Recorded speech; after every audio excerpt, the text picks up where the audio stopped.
आप सभी को नमस्कार। अपना उम्मीद करते हैं बेहतर होंगे। एक्चुअली क्या है कि अब बजट आपके सामने आ चुका है 2025 का। अप्रैल से 1 अप्रैल से जो बजट लागू होने वाला है वो आ चुका है, जो कि यूपीएस का है, जिसकी कैबिनेट मीटिंग हुई थी। और इसमें कैबिनेट मीटिंग में जो है 11 लोगों की टीम जो है आदरणीय प्रधानमंत्री जी के घर आवास पर जो मीटिंग हुई थी, जिसमें आदरणीय राजनाथ सिंह जी, आदरणीय गृह मंत्री अमित शाह जी, आदरणीय रेलवे मिनिस्टर तथा साथ में फिनांस मिनिस्टर तथा अन्य के साथ जो मीटिंग हुई थी, उसमें श्री गोपाल मिश्रा साहब रेलवे की तरफ से प्रतिनिधित्व किए थे, तथा अन्य संगठनों के लोग पहुंचे हुए थे वहाँ पे, जिसमें सेंट्रल आर्म पुलिस फोर्स के एक्स सर्विसमैन एसोसिएशन के लोगों को किसी को भी नहीं बुलाया गया था। ना उन्होंने अपना जो है उस मीटिंग के लिए उन्होंने अपना जो है कोशिश किया था या नहीं किया था ये मुझे नहीं पता है, लेकिन उसमें से कोई गया नहीं था।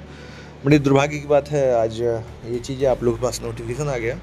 और जबकि आप लोग को पता है कि मामला सर्वोच्च न्यायालय में अर्धसैनिक बल के जवानों पर सशस्त्र बल है, उसके आधार पर पेंशन लागू होती है। लेकिन ये गलत डे के जवानों में बहुत जो है अचंभा हो रहा है। अचंभा होना भी चाहिए।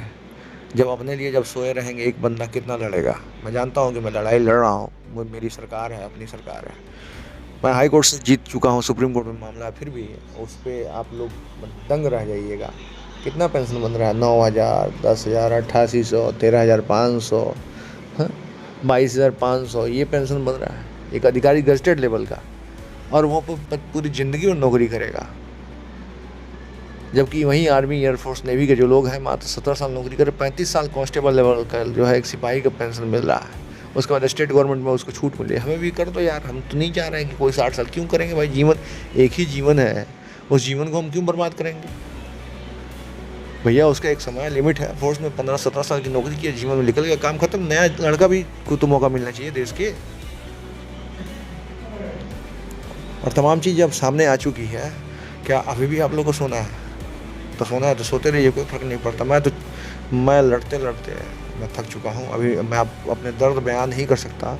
जिस दिन दर्द बयान करूँगा आपके आंखों से आंसू आ जाएंगे कि मेरे साथ हुआ क्या, मेरे को कितना तंग किया गया, कितना टॉर्चर किया गया इसी ओपीएस के चक्कर में। अरे उससे भी दिल नहीं भरा जब मैं हारा नहीं ना, तो उनके उससे भी दिल नहीं भरा। तो अब षड्यंत्र रचते हुए सभी, और जहाँ मैं रहा उन सभी अधिकारियों पर केस हो गया एक आदमी का चाल खेलने से, और वो बैठ के सीईओ से चाल खेलता रहा, और उसकी वजह से सब फंसते चले गए। लेकिन तभी भी लोगों की बुद्धि नहीं खुली। लेकिन अब बुद्धि खुल गई है सभी लोगों को कि यार ये तो बड़ा गेम चेंजर आदमी है। पहले से ये षड्यंत्र रच रहा है कि भाई ये ना हो। किसके लिए? अगर मैं अपने लिए मांग रहा हूँ तो बताइए आप लोग। क्या इस लड़ाई में हम पहले भी कहते हैं कि यूपीएस और सैनिक बल के जवानों को लग रहा है भारत संघ के सशस्त्र बल। अभी तो ये तो छोटा मोटा मामला है, वेतन भत्ता में भी त्रुटियाँ है।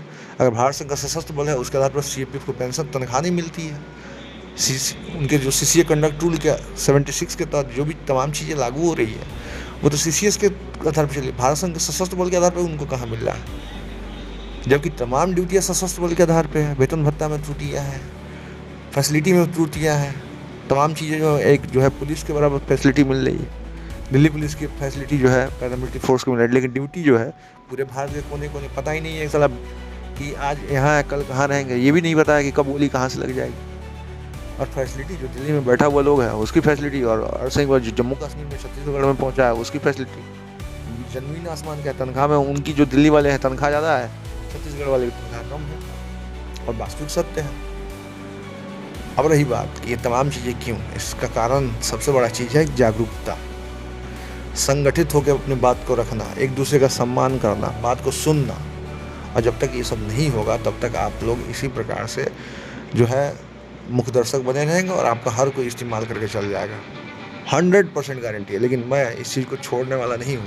न्यायिक लड़ाई लड़ूंगा, जहाँ तक होगा तहाँ तक लड़ूंगा। आदरणीय प्रधानमंत्री, आदरणीय अमित शाह जी तक बात पहुँचाने का काम करूँगा कि देश का अर्धसैनिक बल, भारत संघ का सशस्त्र बल है, उसको पेंशन लागू होता है तो होता है, और देना पड़ेगा। जो भी हो, ये लड़ाई लगातार जारी रहेगी। बाकी सभी देश के अर्धसैनिक बल के जवानों से कहूँगा, किसी की सुनने की जरूरत तो मैंने नहीं सुना। मैंने अपनी लड़ाई को सब ढंग से लड़ा है। मैं जानता हूँ कि देश का अर्धसैनिक बल का एक एक जवान मेरा साथ देने वाला है। आप लोग वीडियो देख रहे हैं, ज़्यादा से ज़्यादा शेयर करिए, और पहुँचाने का काम कीजिए। चैनल को देख रहे हैं सब्सक्राइब करिए, और आगे बढ़ते रहिए। लड़ाई जंग जारी रहेगी। न्यायिक ढंग से लड़ते हैं, लड़ते रहेंगे। जो होगा मंजूर खुदा होगा। भगवान पे भरोसा है, आप पे भरोसा है, आपके माता पिता भरोसा है। आप मेरा साथ देने की कृपा करें। धन्यवाद। जय हिंद।